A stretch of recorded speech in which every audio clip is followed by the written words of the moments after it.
아멘. 우리 이렇게 인사할까요? 당신은 하늘나라의 빛나는 보석입니다. 이렇게 인사하겠습니다. 네.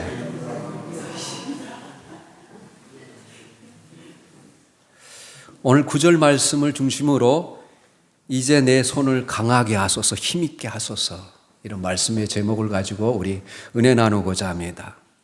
숱한 어려움과 절망 속에서도 예루살렘 성벽 공사가 거의 완성되어 갔습니다. 성문만 빼고 성벽의 허물어진 부분들을 남김없이 완성했습니다. 그런데 이 내부의 어려움을 이겨나가던 느헤미야에게 새로운 도전이 시작되었습니다. 바로 외부의 적들과의 본격적인 신경전이 시작된 것입니다.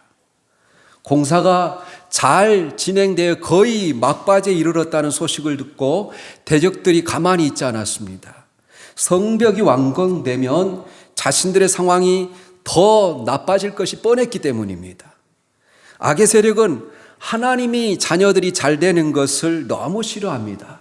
이 성벽 완공 소식을 들은 대적들과 주변의 모든 나라는 두려워하며 절망감에 휩싸였고 느헤미야를 암살할 계획을 세웠습니다. 오늘 1절, 2절에 보면 느헤미야를 암살할 계획을 세웠다는 거예요. 여러분, 지도자는 무리와 조직을 인도하는 사람입니다. 그래서 사단은 이 영적 공동체의 지도자를 쓰러뜨리기 위해서 모든 수단과 방법을 동원합니다. 사단은 이스라엘의 성벽 재건을 여러분 물거품으로 만들기 위한 마지막 필살기로 지도자만 이 느헤미야를 집중적으로 공격하고 협박하고 암살하는 계획을 세웠어요. 여러분, 이스라엘 성벽 재건을 죽기보다 더 싫어하는 주변 나라의 지도자들, 산발락과 도비아와 겟셈 등이 느헤미야에게 중간 지대인 오노에서 만나자고 사신을 통해서 편지를 보냈습니다. 그런데 이 중간 지대인 오노 평야는 사실 예루살렘의 북서쪽으로부터 35km 떨어진 곳인데 쉽게 병력을 끌고 갈 수 있는 곳이 아니었습니다. 더군다나 오노 평야는 산발락과 도비아 쪽에서 더 가까운 곳에 있었습니다. 게다가 예루살렘 병력이 움직이면 남쪽에서 치고 들어올 수 있는 요지였습니다. 그래서 느헤미야는 즉각적으로 눈치를 채고 복병이나 매복을 두어서 자신을 죽이려는 음모를 깨달았어요. 이에 그는 정중히 만남을 거절했습니다. 그러나 대적들은 계속 같은 수법으로 4번이나 사신을 보내서 그럴듯한 협상을 하자고 제안했습니다. 여러분, 사단은 집요합니다. 수단과 방법을 가리지 않고 우리의 약점을 집요하게 공격하는 것이 사탄이죠. 이 눈치 빠른 느헤미야는 이로 인해 4번이나 여러분 협상이 이루어지지 않자 이 산발랏은 5번째 또 사신을 보내어서 편지를 보냈습니다. 그런데 이상하게도 편지는 아무도 보지 못하게 그 당시에 철저하게 밀봉된 상태로 전달돼야 되는데 다른 측근들이 전달하는 과정에서 그 내용을 엿보고 바로 소문을 퍼뜨릴 수 있도록 일부러 밀봉하지 않았던 것입니다. 오늘 서신의 내용은 6절, 7절에 그 내용을 제가 여러분들에게 현대인의 성경으로 읽어드리겠습니다. 그 내용은 다음과 같았으나 너와 유다 사람들이 반란을 일으키려고 성벽을 재건한다는 소문이 이웃나라에 파다하게 퍼지고 있으며 게셈도 그것이 사실이라고 말하고 있다. 더구나 이 소문에 의하면 네가 왕이 되려고 몇몇 예언자들을 앞세워 네가 유다 왕이 되었다는 소문을 예루살렘에 퍼뜨리게 했다는 것이다. 황제 폐하께서 이 소문을 곧 듣게 되실 것은 뻔한 일이다. 그러므로 너와 내가 조용히 만나서 이야기하자. 이런 편지예요. 그래서 페르시아 황제가 이제 아는 것은 시간 문제고 곧바로 알게 될 텐데 그 내용이 그에게 전달되기 전에 우리 협상하자 그런 내용.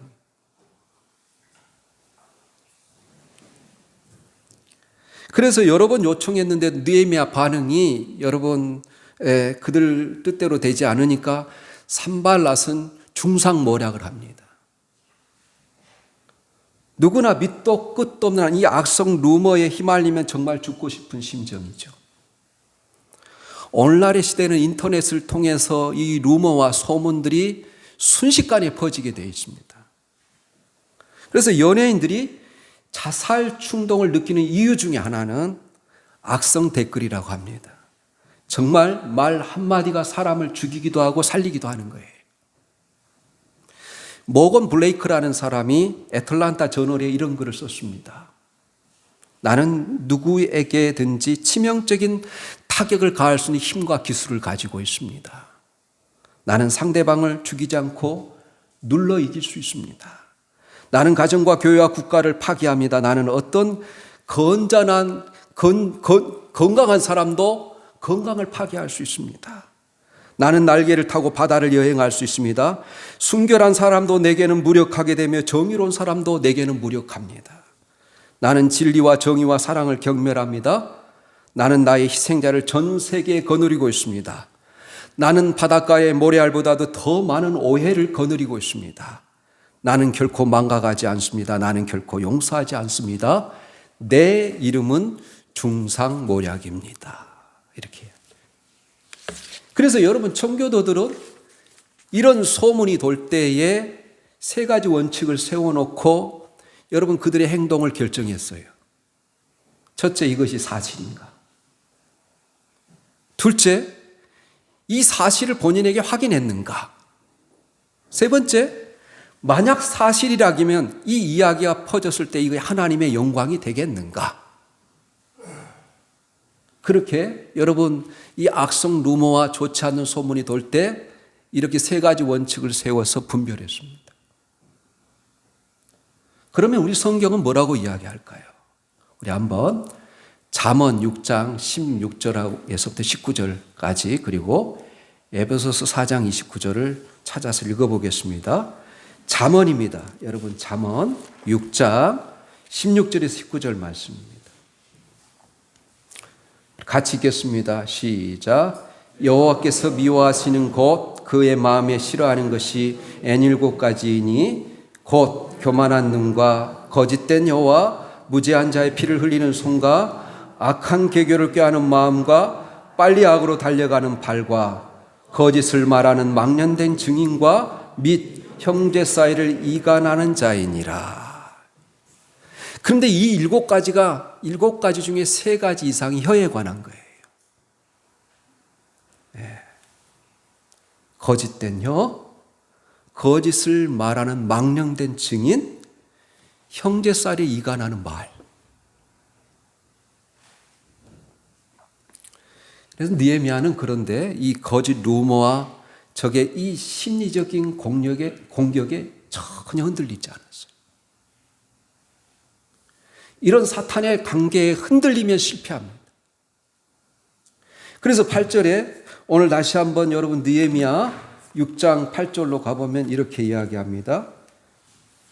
내가 사람을 보내어 그에게 이르기를 네가 말한 바 이런 일은 없는 일이요 네 마음에서 지어낸 것이라.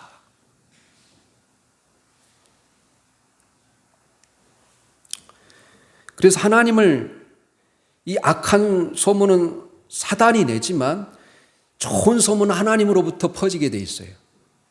기도하면 하나님이 해결해 주시라는 믿음이 있습니까? 사실 하나님의 살아계심을 믿는 자만이 기도할 수 있어요. 그리고 믿고 기도할 때 하나님이 응답하십니다. 살면서 때로 억울한 일, 무고한 일을 우리가 당할 수 있습니다. 그때마다 모든 환경을 주관하고 계시는 하나님께 기도하고 도움을 구하십시오. 그 시간, 그 사건이 그 모든 것이 진실하다면 하나님이 그 소문을 반드시 잠재우실 것입니다. 상황을 역전시켜 주실 것입니다. 느헤미야는 이런 일들이 왜 일어나는지 이미 알고 있었던 것 같습니다. 그래서 그는 다음과 같이 대처했어요. 그것이 9절입니다. 이는 그들이 다 우리를 두렵게 하고자 하여 말하기를 그들의 손이 피곤하여 역사를 중지하고 이루지 못하리라 함이라. 이제 내 손을 힘있게 하옵소서. 하나님의 선한 일을 하다가 포기하면 사단이 앉아서 박수를 칩니다. 사탄의 목표는 하나님의 사람을 무너뜨리는 거예요. 가정을 파괴하고 하나님의 공동체를 파괴하는 것이 목표입니다. 그러므로 선한 일을 끝까지 완수하기 위해서 우리가 눈물겨운 기도와 사투를 계속할 수밖에 없어요. 이 성벽을 잘 쌓고 있는 느헤미야에게 사단은 전면전을 피하고 총칼 없는 전쟁을 시도했습니다. 이로써 느헤미야의 마음을 무너뜨리고 두렵게 하고자 했습니다. 그렇지만 느헤미야는 무너지지 않고 하나님이여 이제 내 손을 힘있게 하옵소서, 능력을 주옵소서, 힘을 주옵소서, 이 일을 감당하고 이길 수 있는 힘을 주옵소서. 이 짧은 기도의 핵심이 무엇입니까? 느헤미야에게, 여러분 이스라엘의 총독 느헤미야에게 자신의 행정력과 조직력과 권력보다 하나님을 더 의지했다는 거예요. 일어난 온전한 의지는 한순간에 이루어질 수 없어요. 평소에도 느헤미야는 늘 기도했기 때문에. 느헤미야의 1장부터 마지막 장까지 계속 여러분 느헤미야 기도잖아요. 느헤미야가 이처럼 이런 위험스러운 위기 가운데서도 두려워하지 않았던 이유가 무엇입니까? 그것은 하나님을 신뢰하고 의지했기 때문이에요. 이제까지 느헤미야의 모든 행보에서 찾을 수 있는 그의 특징은 위기 상황을 겪을 때마다 하나님께 무릎을 꿇는 모습이었습니다. 그는 사람들에게 불평하기 이전에 먼저 하나님께 무릎을 꿇는 습관이 있었기 때문에 온전히 하나님께 의지할 수 있었어요. 여러분 우리가 시편 3편에 보면 다윗이 천만이 나를 둘러친다 할지라도 나는 두려워하지 아니하리로다 그렇게 이야기해요. 그 아들 압살롬에 의해서 쫓겨났을 때 지은 시가 시편 3편입니다. 우리 한번 시편 3편 5절하고 6절 또 역대하 32장 8절을 한번 찾아서 읽어보겠습니다. 어떻게 그런 고백을 할 수 있습니까? 전능하신 하나님이 그를 보호하시는 것을 깨달았기 때문에. 우리 시편 3편 5절에서 6절 말씀입니다. 시작. 내가 누워 자고 깨었으니 여호와께서 나를 붙드심이로다. 천만인이 나를 에워 진친다 할지라도 나는 두려워하지 아니하리로다. 그의 원수들이 사방에 둘러싸여 있다 할지라도 나는 두려워하지 아니하리로다. 그러한 가운데서도 그는 평안히 눕고 자고 깼다는 거예요. 또 역대하 32장입니다. 역대하 32장. 여러분 히스기야의 기도예요. 역대하 32장 7절 8절 말씀입니다. 또 같이 읽어보겠습니다. 시작. 너희는 마음을 강하게 하며 담대히 하고 아수르 왕과 그를 따르는 온 무리로 말미암아 두려워하지 말며 놀라지 말라. 우리와 함께 하시는 이가 그와 함께 하는 자보다 크니 그와 함께하는 자는 육신의 팔이요 우리와 함께하시는 이는 우리의 하나님 여호와시라. 반드시 우리를 도우시고 우리를 대신하여 싸우시리라 하며 백성이 유다 왕 히스기야의 말로 말미암아 안심하니라. 돼 있어요. 여러분 이 사건은 이스라엘 백성들에게 남쪽 유다 백성들이 얼마나 자부심이 있는 사건이냐면 여러분 이 똑같은 내용들을 여러분 역대하에도 기록되어 있고 이사야 37장부터 36장, 37장, 38장이 똑같은 내용이에요. 그리고 여러분 이 말씀이 이사야서에도 기록되어 있고 열왕기하에도 기록되어 있어요. 세 간데 다 기록되어 있어요. 어떤 사건입니까? 아수르가 북쪽 이스라엘을 정복하고 남쪽 유다의 모든 견고한 상을 다 무너뜨렸어요. 이제 예루살렘만 남았습니다. 예루살렘만 정복하면 이제 이 남쪽 유다는 멸망하게 돼 있어요. 사내리 18만 5천 명이라는 군대를 이끌고 바로 여러분 예루살렘을 포위하고 있는 상태에서 온갖 협박으로 이스라엘 백성들을 여러분 앞에서 연설을 합니다. 하나님을 믿지 말라는 거예요. 또 히스기야 왕의 말을 믿지 말라는 거예요. 내 손에서 아수르 사네립의 손에서 그 어떤 신이 구원을 받았느냐? 그 백성이 구원을 받았느냐? 이렇게 비난하는 것입니다. 그때 히스기야가 기도한 거예요. 그럴 때 여러분 역대하 32장 20절 21절에 이렇게 되어 있습니다. 이러므로 히스기야 왕이 아모스의 아들 선지자 이사야와 더불어 하늘을 향하여 부르짖어 기도하였더니 여호와께서 한 천사를 보내어 아수르 왕의 진영에서 모든 큰 용사와 대장과 지휘관들을 멸하신지라. 아수르 왕이 낮이 뜨거워 그의 곡으로 돌아갔더니 그의 시내 전에 들어갔을 때 그의 몸에서 난 자들이 거기서 칼로 죽였더라. 이렇게 되어 있어요. 여러분, 그 하룻밤에 하나님께서 여호와의 천사를 보내셔서 여러분 이 아수르 군대 18만 5천 명이 아침에 일어나 다 송장이 돼 있어요. 오늘날로 말하면 전염병으로 죽었는지 잘 모르겠지만, 그리고 여러분 아수르 왕이 바로 자기 나라로 돌아갔을 때 그 아들이 그 아버지를 죽입니다. 아수르가 그래서 여러분 멸망하고 바벨론이 세계를 지배하게 되는 거예요. 여러분도 하나님을 의지하고 신뢰함으로 이런 담대함을 가지시길 바랍니다. 현실에 대한 이 두려움은 하나님이 나와 함께 하심을 믿지 못하는 불신앙에서 나오는 거예요. 모든 두려움은 하나님이 나와 함께 하심을 믿지 못하기 때문에 나오는 것입니다. 그런데 이 하나님의 능력을 간구하는 느헤미야에게 또 다른 예상치 못한 문제가 발생합니다. 당시 유대에 상당한 영향력이 있었던 이름이 나 있는 스마야라는 선지자가 있었어요. 그런데 이 선지자가 도무지 집 밖으로 나오지 않는 것입니다. 그래서 느헤미야는 그런 스마야를 신방할 겸 또 직면하고 있는 어려움을 자문도 구할 겸 그의 집으로 갔어요. 그 10절이에요, 오늘 본문에.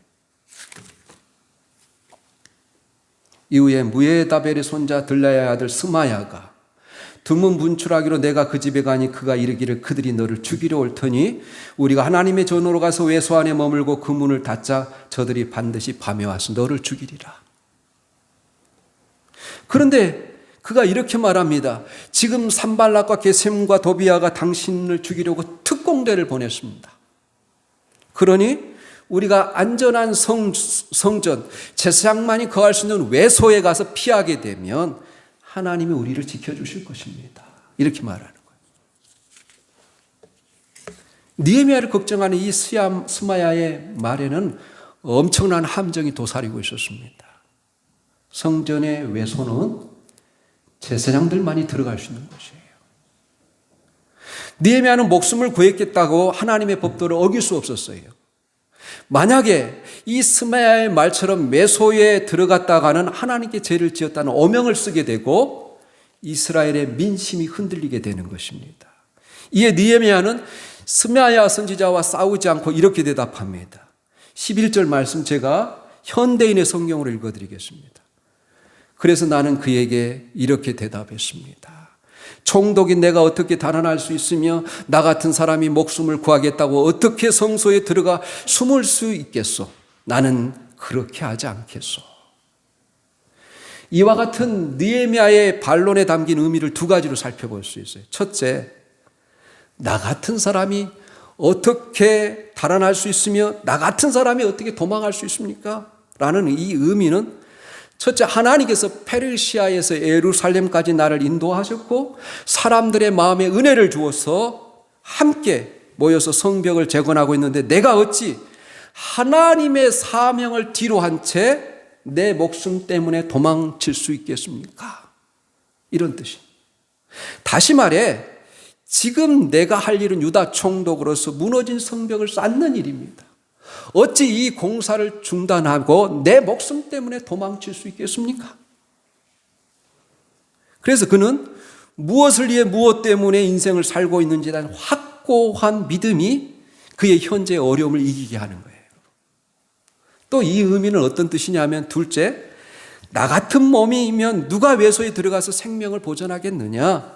나 같은 사람이 어떻게 성소에 들어갈 수 있겠느냐? 이 대답은 지금은 백성들의 모범을 보여야 할 총독으로서 비겁하게 도망칠 수 없다.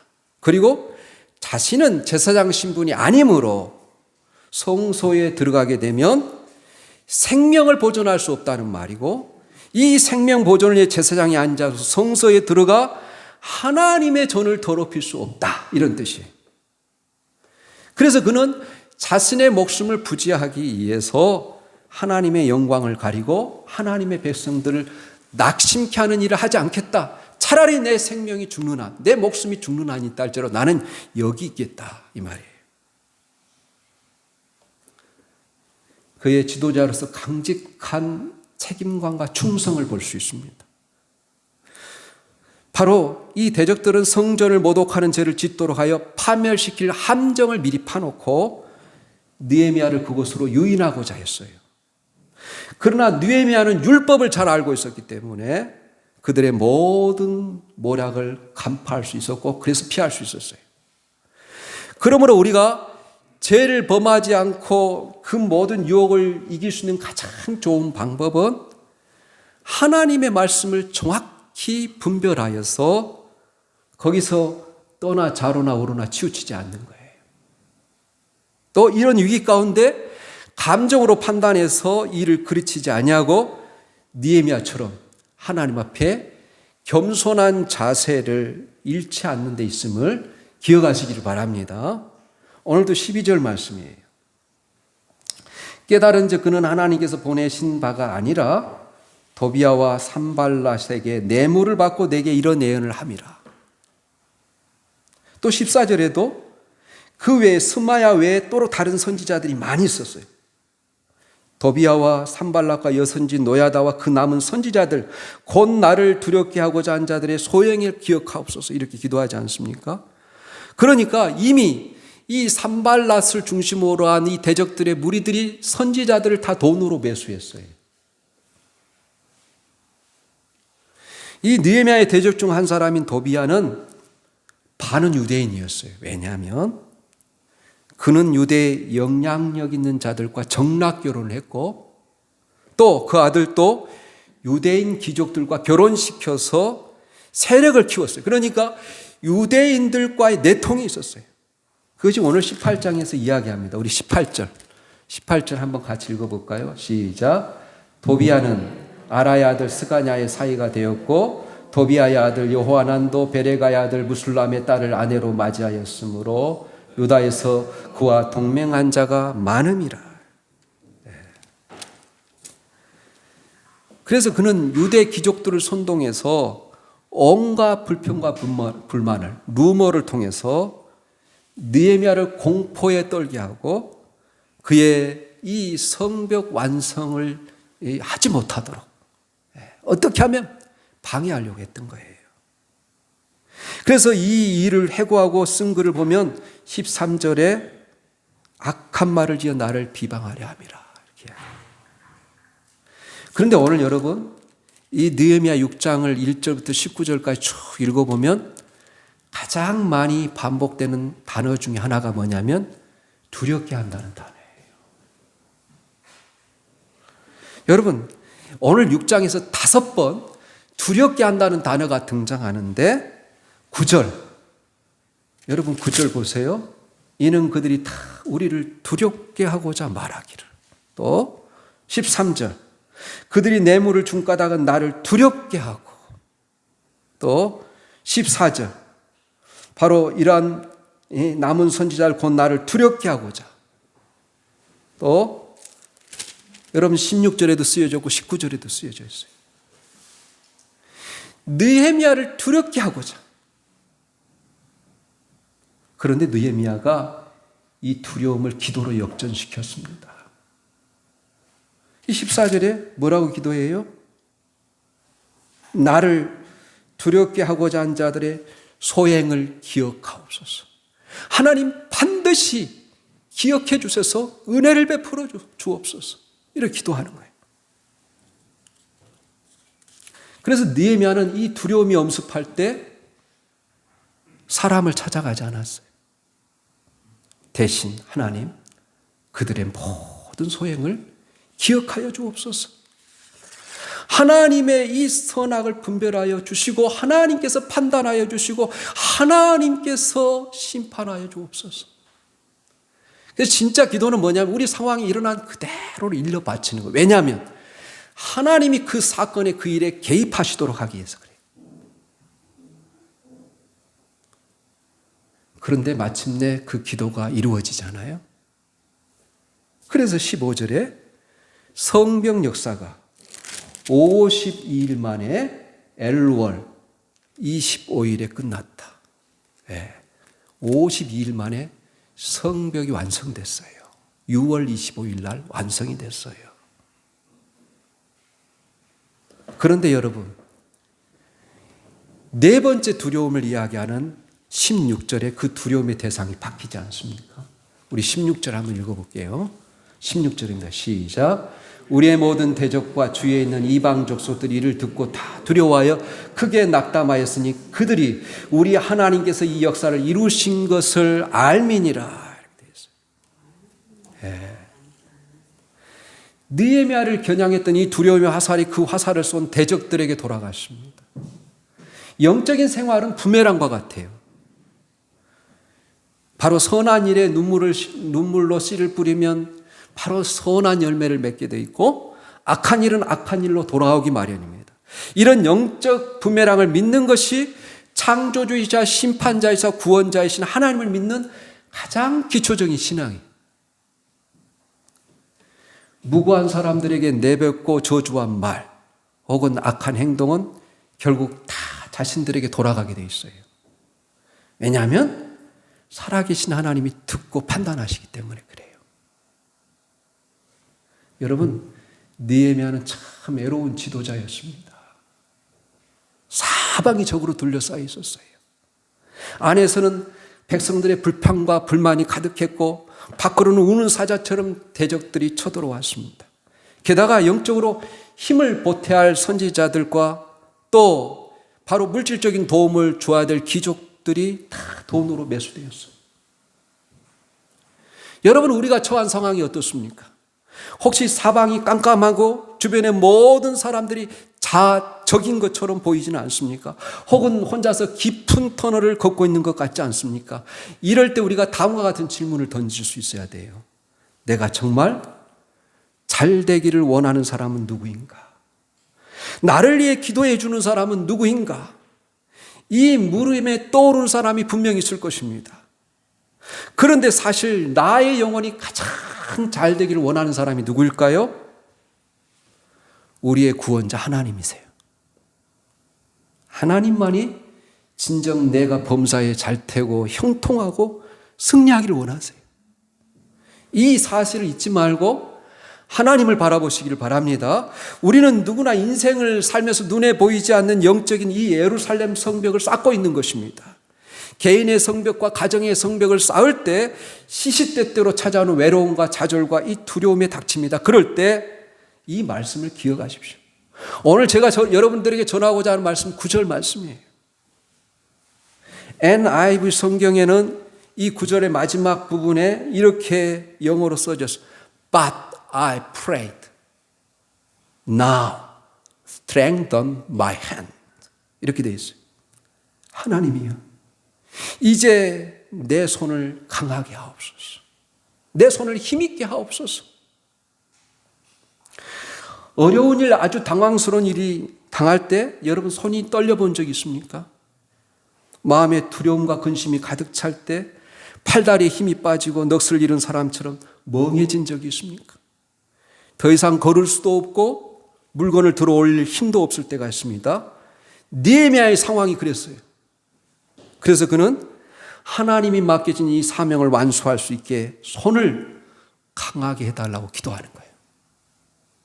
사랑하는 교우 여러분, 우리도 언제든지 주의 일을 행할 때 느헤미야처럼 이렇게 기도합시다.